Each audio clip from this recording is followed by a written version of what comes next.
Every entrepreneur has been there. Growing pains Obstacles lead make to you growth stronger. gains. It's the challenges that cause us to level up. The Company Growth Podcast inspires you to keep going through the pain. I'm your host, Alicia Dominico. The management team at this call center did not agree with me. So they felt quite differently. They looked at employees like they were disposable. And it was a very, very difficult experience for me going through it. It never just clicked. So if you have ever ridden the Toronto subway, the TTC Rocket in Toronto, and you have looked out any of the windows on that train, all the glass and windows came from this facility. This is the voice of Cindy Wilson. Right now, she's describing the company she works for, Beclawat Manufacturing, and how they supply a product we've all encountered in our lives. The Vancouver SkyTrain windows are from this facility, as well as a significant number of ferries and other locomotives. But for the most part, if you were sitting at a train crossing in North America and you see a locomotive go by, on the cab windows, there's cab slider windows on the locomotive, and there is I believe it's a higher than 90% chance that those windows came from this location here in Belleville, Ontario. So I actually started my HR career at a very large call center, and I worked there for about a year. It was a very uncomfortable first experience in HR, if I'm honest. So the atmosphere at this particular call center was quite different than what I had pictured my life in HR was going to be. Again, I was coming out to change the world. I was here, my vision was very much the employees are number one. They're all that matter in an organization. Your employees are, no question, your number one asset. And the management team at this call center did not agree with me. So they felt quite differently. They looked at employees like they were disposable. And it was a very, very difficult experience for me going through it. It never just clicked. And I really started to question whether HR was the right thing for me. I started to wonder if, what I had been told in school was sort of a bill of goods and that this was the reality of what HR was going to look like. The call center ended up going through a major restructuring. They lost a huge contract, and I was laid off as part of that restructuring, being the newest person in the HR department. Again, thinking now at this point, my career is over. I've been laid off. That means I lost my job. Nobody's ever going to hire me again. I'm green as grass at this point. I just had no idea. So I continued to look I thought, well, I'll give HR one more chance. I've got this big load of student debt there for me, so I should probably just, give it another chance. So I went back, continued to apply for other jobs, and was hired at a local manufacturing organization. Now, uniquely at that place that I had worked at, they hired me because I had both my materials management and my human resources management, because they were a startup facility in Belleville, and they were quite small, and they needed someone who could do HR, health and safety, logistics, purchasing, basically all the administration, IT, everything that was going to happen at the location. So they thought, wow, this is kind of unique. She has sort of the background in all of it. And as I started to work there and really started to get a real view of what HR was, I just became more and more passionate about it on a regular basis. And every day it just felt more and more like the right thing for me to do. I was working for an organization that cared about their employees. They weren't perfect, but they cared. They tried to do the right thing. And it really gave me a different view of what HR was going to look like.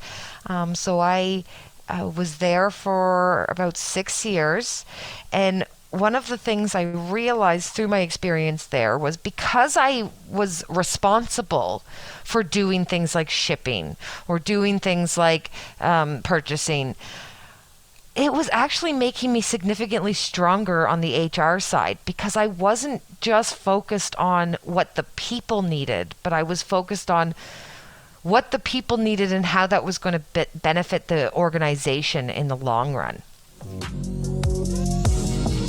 Beclawat is an impressive operation with employees from different backgrounds when it comes to age and education. Cindy explained how Beclawat manages to take all these people and turn them into cohesive teams. So what we do is very, very technical. We're working off of drawings on a regular basis, and our employees have a varying degree of knowledge. So because we do have a very long length of tenure here, so our average length of service is over 15 years. And we've had an extreme amount of growth where half of our employees have been hired in the last 5 years. So if that says anything to you about the employees that were here before 5 years from now, they've all been here for a very, very long time. And so there's a wide degree. Everyone obviously can look at a blueprint and understand it, but we're not all talking the same language because the education that each person has taken has widely varied over the course of, 30 or 40 years in between those moments. So what we're trying to do, it's something that we identified, is we'd like to get everybody on the same page so that we are all talking the same language between each other. And we thought that may make things a lot smoother, especially with some of the generational gaps that do exist. If at least they're talking the same language, that's going to help bridge that gap quite a bit. So, across the teams. Yes. So right now we have worked with them to put together blueprint reading, some other technical training, GD&T, some lean manufacturing, some respect in the workplace training, and every single one of our employees is getting to go through that and upskill in order to better support, especially as we are working towards standardizing drawings, bringing in external standards, and putting in our planning and scheduling project, which is going to really require people to speak the same language, I guess. I wanted Cindy to talk about the unique secret ingredient that every successful company uses to grow. What was the secret for Beclawat? What is that extra step that means we see Beclawat products in over 90% of the trains that go by?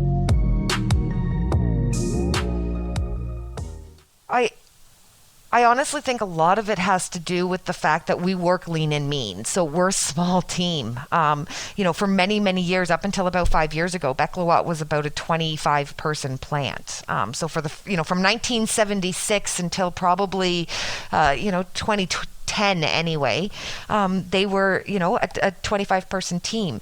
So it's easy to get to know each other, and you have to rely on each other because there is no one else.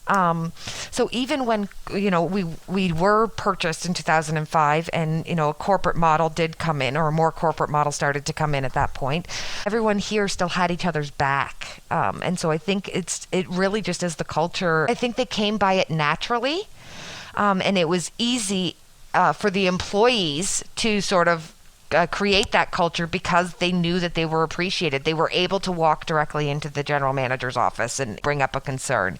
They'd see the general manager on the production floor, building windows beside them on a day where it was busy and we were trying to meet a customer requirement. And I think that really gives people the sense that, we're all in this together. Team spirit and cohesion is definitely part of the magic that makes Beclawat run so successfully. But what's a practical example of that? I asked Cindy if she could elaborate on what makes the Beclawat team so efficient. Yes, internal customer service is probably one of the most critical components of a really well-functioning team. What do you mean by internal customer service? I guess for that, I mean, the consideration of what the person who's going to be touching that next has to go through. So it's things like, let's say, for example, you're in the packing area. And you are packing the windows at the end of the day. And you know that the shipper who ships the product needs to know the serial numbers that are in each crate in order to ship that product out. So it's a matter of that person taking the time to write down the serial numbers as they put it in, so the next person doesn't have to come and reopen it and go through in order to find that information. And I think that's something that, there's always room for improvement on these types of things, but I really think it's something that we do well, where we take into consideration, okay, What does your world look like, and why do you need this information, and what information can I provide to you to make your job a little bit easier and smoother? Awesome. Yeah, I think that's really cool. And it's something that we should all be teaching and thinking about as a standard of professionalism in any workplace. Absolutely. And I think for us, it's been a little bit easier because there's no niche roles. So I think everyone's had an opportunity to be on the other side of the coin. And so it allows people to sort of understand, when I did it, it was so much easier if this information came to me. So now I can provide that, and it'll make it easier for that next person. We've talked a lot about the pandemic and its effects on business on this podcast, but that's because each company had such unique problems they faced when the pandemic started. I asked Cindy how Beclawat's strong teamwork held up at the start of 2020.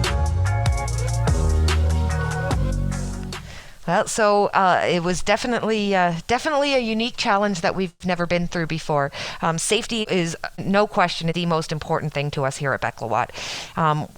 The safety of our employees, and that's not just their physical safety, but also their emotional safety, is extremely, extremely critical to us. Again, we go back to if we take care of our employees, they're going to take care of our business. And that's really the philosophy that we like to have here. So when it happened, nobody knew anything. The world was unsure. There was announcements coming out.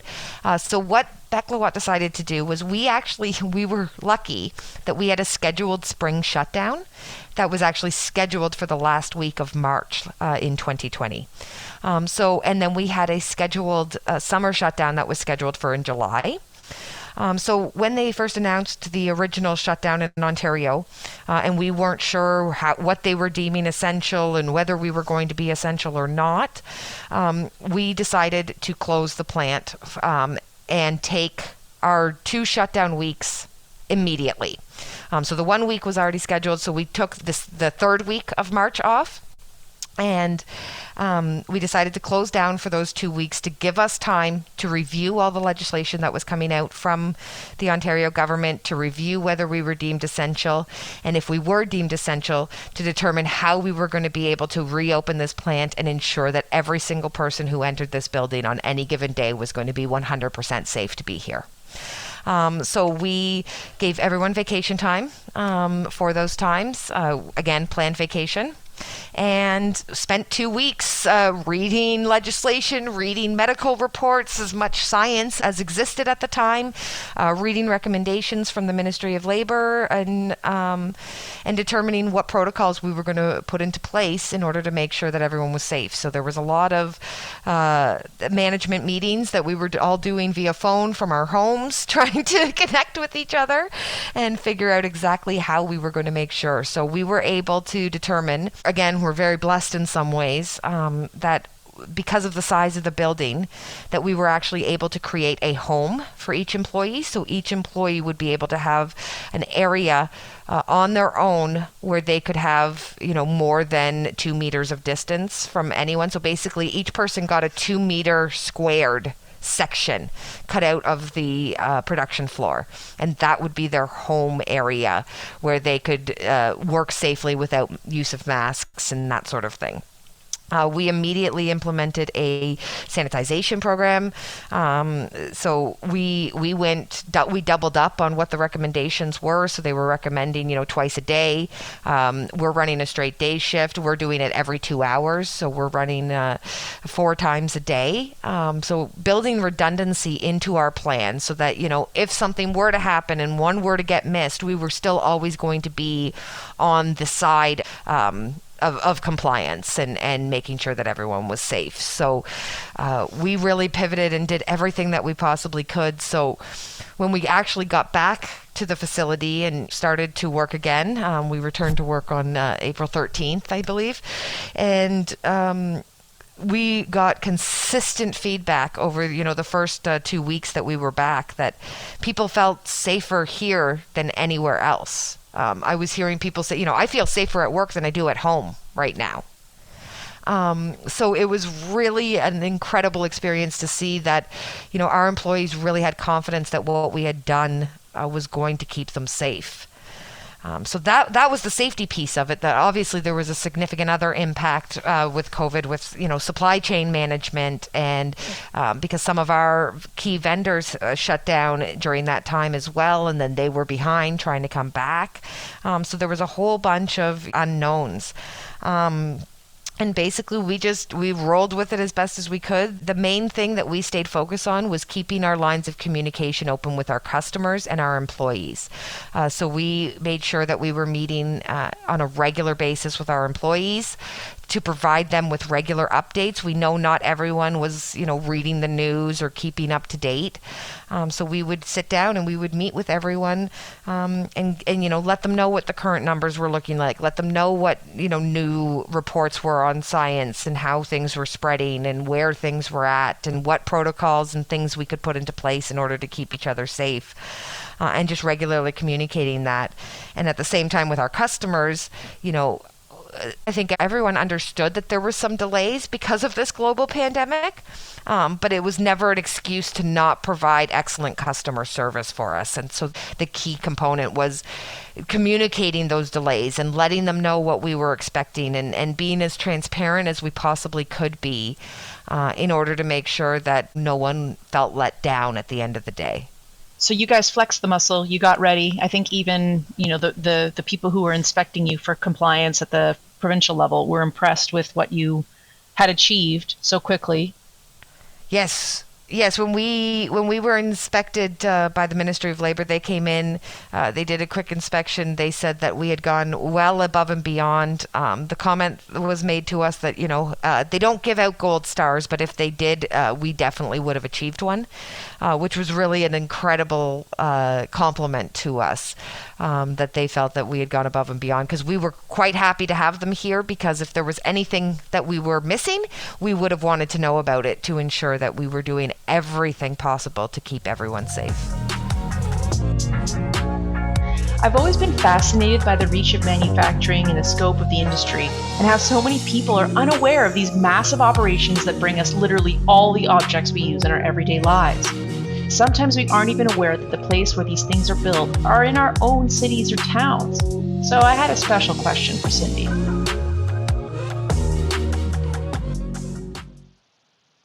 As a kid, I remember driving around in cars so often, and you'd see these office buildings and what I now realize are called industrial parks. And you'd see the sign and the colorful logos, and you'd be like, I have no idea what happens behind there. So talk to us about your manufacturing facility and maybe some of the projects in transit that you have worked on. Awesome. So like I said, Beclawat, we're a small facility. So really here, our employees, no one has a niche role. We all have sort of that entrepreneurial attitude. We're also passionate about Beclawat and what it does. We believe the company takes such good care of us, so we want to take good care of it. So everyone's willing to roll up their sleeves and do whatever we need to do in order to get things done. So no one's working in a niche role. No one's focused on sort of one area. We all chip in and do what we need to. Beclawat is not traditional manufacturing. This is not assembly line work by any means. Really what it is more of a job shop fabrication. Every window and door that we do is very custom for our customers. We don't have a catalog of products available. So there is a lot of uniqueness to each type of window and door that we're building. So when it comes to the facility, we have about half and half office production staff. And we're running on a straight days, Monday to Friday shift. And basically, our employees are doing a lot of job shop type tasks. So we're a lot of machine trade fundamental type activities. So there's welding happening. We do have some CNC happening. We have a grinding department and a bending department. And basically what we're doing is taking aluminum or steel extrusion. We then bend it into the form, depending on the customer specifications. It'll then go through our welding and grinding departments to get the aesthetic appeal that the customer is looking for. And then moves over to our assembly department, where our team of assemblers will work on putting it together.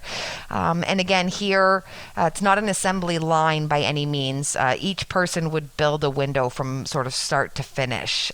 So they have the ability to really put their touch on each window. I always say that what we're doing is a little bit more of an art than it is a science.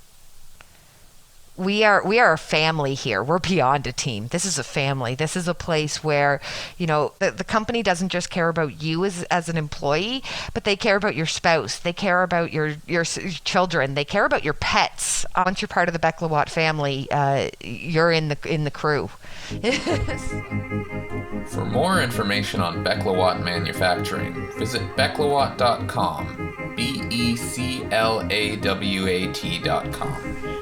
Find more episodes of the Company Growth Podcast on YouTube or at anchor.fm/Company Growth Podcast or wherever you listen to podcasts. And if you've got a company growth story you'd like to share, reach out to Tangible Words. We'd love to hear your story and use it to inspire others to beat their own company growing pains. Until next time, thank you for listening to the Company Growth Podcast.